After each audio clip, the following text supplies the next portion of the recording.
وقالوا لن تمسنا النار إلا أياما معدودة قل أتخذتم عند الله عهدا فلن يخلف الله عهده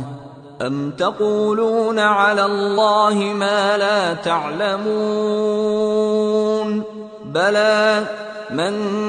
كسب سيئة وأحاطت به خطيئته فأولئك أصحاب النار هم فيها خالدون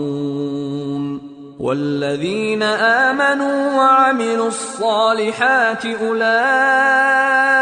أصحاب الجنة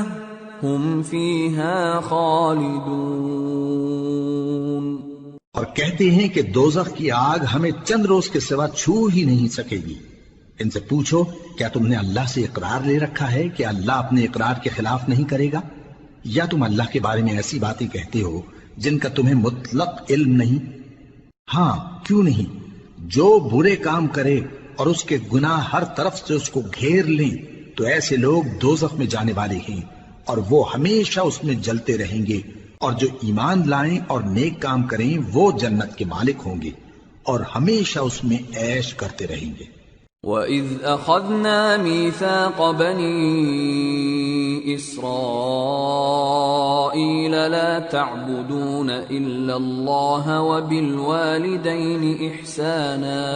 وَبِالْوَالِدَيْنِ إِحْسَانًا وَذِي الْقُرْبَى وَالْيَتَامَى وَالْمَسَاكِينِ وَقُولُوا لِلنَّاسِ حُسْنًا وَأَقِيمُوا الصَّلَاةَ وَآتُوا الزَّكَاةَ ثُمَّ تَوَلَّيْتُمْ إِلَّا قَلِيلًا مِّنكُمْ وَأَنتُمْ مُعْرِضُونَ۔ اور جب ہم نے بنی اسرائیل سے عہد لیا کہ اللہ کے سوا کسی کی عبادت نہ کرنا اور ماں باپ اور رشتہ داروں اور یتیموں اور محتاجوں کے ساتھ بھلائی کرتے رہنا اور لوگوں سے اچھی باتیں کہنا اور نماز پڑھتے اور زکوٰۃ دیتے رہنا، تو چند آدمیوں کے سوا تم سب اس عہد سے منہ پھیر کر پلٹ گئے۔ وَإِذْ أَخَذْنَا مِيثَاقَكُمْ لَا تَسْفِكُونَ دِمَاءَكُمْ وَلَا تُخْرِجُونَ أَنفُسَكُمْ مِنْ دِيَارِكُمْ ثُمَّ أَقْرَرْتُمْ وَأَنْتُمْ تَشْهَدُونَ ثُمَّ أَنْتُمْ هَؤُلَاءِ تَقْتُلُونَ أَنفُسَكُمْ وَتُخْرِجُونَ فَرِيقًا مِّنكُم مِّن دِيَارِهِمْ تَظَاهَرُونَ عَلَيْهِم بِالْإِثْمِ وَالْعُدْوَانِ وَإِن يَأْتُوكُمْ أُسَارَىٰ تُفَادُوهُمْ وَهُوَ مُحَرَّمٌ عَلَيْكُمْ إِخْرَاجُهُمْ أَفَتُؤْمِنُونَ بِبَعْضِ الْكِتَابِ وَتَكْفُرُونَ بِبَعْضٍ فَمَا جَزَاءُ مَن يَفْعَلُ ذَلِكَ مِنكُمْ إِلَّا خِزْيٌ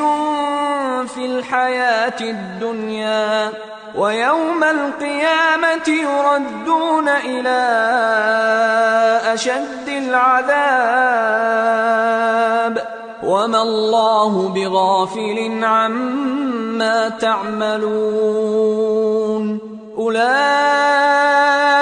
الَّذِينَ اشْتَرَوُا الْحَيَاةَ الدُّنْيَا بِالْآخِرَةِ فَلَا يُخَفَّفُ عَنْهُمُ الْعَذَابُ وَلَا هُمْ يُنصَرُونَ۔ اور جب ہم نے تم سے عہد لیا کہ آپس میں کچھ تو خون نہ کرنا اور اپنوں کو ان کے وطن سے نہ نکالنا، تو تم نے اقرار کر لیا اور تم اس بات کو مانتے بھی ہو۔ پھر تم وہی ہو کہ اپنوں کو قتل بھی کر دیتے ہو اور اپنے میں سے بعض لوگوں پر گناہ اور ظلم سے چڑھائی کر کے انہیں وطن سے نکال بھی دیتے ہو، اور اگر وہ تمہارے پاس قید ہو کر آئیں تو بدلہ دے کر ان کو چھڑا بھی لیتے ہو، حالانکہ ان کا نکال دینا ہی تم پر حرام تھا۔ یہ کیا بات ہے کہ تم کتاب اللہ کے بعض احکام کو تو مانتے ہو اور بعض سے انکار کیے دیتے ہو؟ تو جو تم میں سے ایسی حرکت کریں ان کی سزا اس کے سوا اور کیا ہو سکتی ہے کہ دنیا کی زندگی میں تو رسوائی ہو اور قیامت کے دن سخت سے سخت عذاب میں ڈال دیے جائیں۔ اور جو کام تم کرتے ہو اللہ ان سے غافل نہیں۔ یہ وہ لوگ ہیں جنہوں نے آخرت کے بدلے دنیا کی زندگی خریدی، سو نہ تو ان سے عذاب ہی ہلکا کیا جائے گا اور نہ ان کو اور طرح کی مدد ملے گی۔